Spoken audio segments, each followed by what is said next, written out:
നമസ്കാരം. വാഹനാപകട കേസുകളിൽ പരിക്കിന്റെ കാഠിന്യം അനുസരിച്ച് എത്ര രൂപ നഷ്ടപരിഹാരം ലഭിക്കും എന്നാണ് നാം ഡിസ്കസ് ചെയ്തുകൊണ്ടിരിക്കുന്നത്. സ്ക്രീനിൽ കാണുന്നത് മറ്റൊരു MST കോടതിയുടെ അവാർഡാണ്. പരാതിക്കാരന് 57 വയസ്സുണ്ടായിരുന്നു. അദ്ദേഹം ഒരു സ്കൂട്ടറിൽ സഞ്ചരിക്കുമ്പോൾ മറ്റൊരു സ്കൂട്ടർ വന്നിടിച്ചാണ് അപകടമുണ്ടായത്. ഈ അപകടം നടക്കുന്നത് 2022-ലാണ്. പരാതിക്കാരന് മാസവരുമാനം തെളിയിക്കാൻ സാധിച്ചില്ല. അതുകൊണ്ട് ഈ കേസിൽ കോടതി 13,500 രൂപ മന്ത്ലി ഇൻകം കണക്കാക്കി.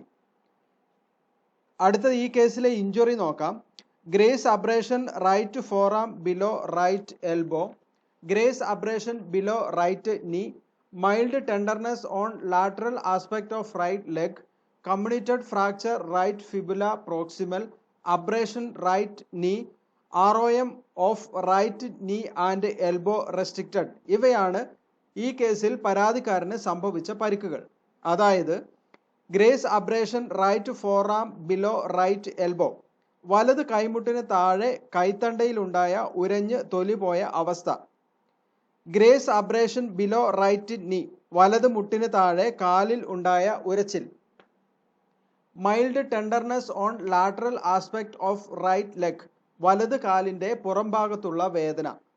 കമ്മ്യൂണിറ്റഡ് ഫ്രാക്ചർ റൈറ്റ് ടിബിയ, വലത് കാലിലെ ചെറിയ എല്ലിന്റെ മുകൾ ഭാഗത്തായി മുട്ടിനു താഴെ ഒന്നിലധികം കഷ്ണങ്ങളായി ഉണ്ടായ പൊട്ടൽ. അബ്രേഷൻ റൈറ്റ് നീ, വലത് കാൽമുട്ടിലെ ഉരച്ചിൽ. ROM അഥവാ റേഞ്ച് ഓഫ് മോഷൻ, കൈമുട്ടും കാൽമുട്ടും സാധാരണ രീതിയിൽ മടക്കാനോ നിവർത്താനോ പറ്റാത്ത അവസ്ഥ. ഈ കേസിൽ പെറ്റീഷണർക്ക് ഒരു വീഴ്ച പറ്റിയത് ഡിസബിലിറ്റി സർട്ടിഫിക്കറ്റ് ഒന്നും കോടതിയിൽ ഹാജരാക്കാൻ സാധിച്ചില്ല എന്നുള്ളതാണ്.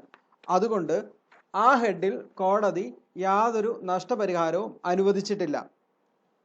ഈ കേസിൽ കോടതി അനുവദിച്ച നഷ്ടപരിഹാരം എത്രയാണ് എന്ന് നോക്കാം. ലോസ് ഓഫ് ഏണിങ്സ് 2,25,000 രൂപ ക്ലെയിം ചെയ്തിട്ടുണ്ട്. കോടതി അനുവദിച്ചത് 54,000 രൂപയാണ്. അതായത് മാസം 13,500 രൂപ വെച്ച് 4 മാസം. അടുത്തത് പാർഷ്യൽ ലോസ് ഓഫ് ഏണിംഗ് ഒന്നും അനുവദിച്ചിട്ടില്ല. അടുത്തത് ട്രാൻസ്പോർട്ട് ഹോസ്പിറ്റൽ 5,000 രൂപ ക്ലെയിം ചെയ്തു. കോടതി 5,000 രൂപ അനുവദിച്ചു. അടുത്തത് ഡാമേജ്ഡ് ക്ലോത്തിങ് ആണ്. 2,000 രൂപ ക്ലെയിം ചെയ്തു. കോടതി 2,000 രൂപ അനുവദിച്ചു. അടുത്തത് മെഡിക്കൽ എക്സ്പെൻസ് ആണ്. 15,000 രൂപയാണ് ക്ലെയിം ചെയ്തിരിക്കുന്നത്.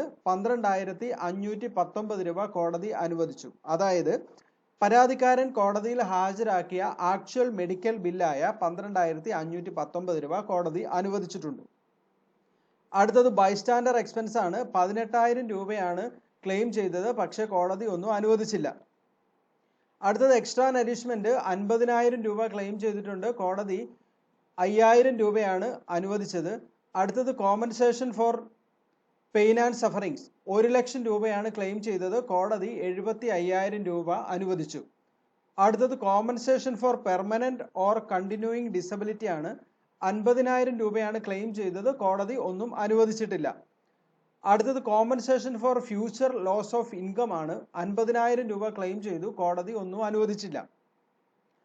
Compensation for loss of amenities happiness and pleasure 50,000 രൂപയാണ് ക്ലെയിം ചെയ്തത്. കോടതി ഈ ഹെഡിൽ 65,000 രൂപ അനുവദിച്ചിട്ടുണ്ട്. അതായത് ഈ കേസിൽ ആകെ പരാതിക്കാരൻ ക്ലെയിം ചെയ്തിരിക്കുന്നത് 5,65,000 രൂപയാണ്. കോടതി അനുവദിച്ചത് 2,18,519 രൂപ.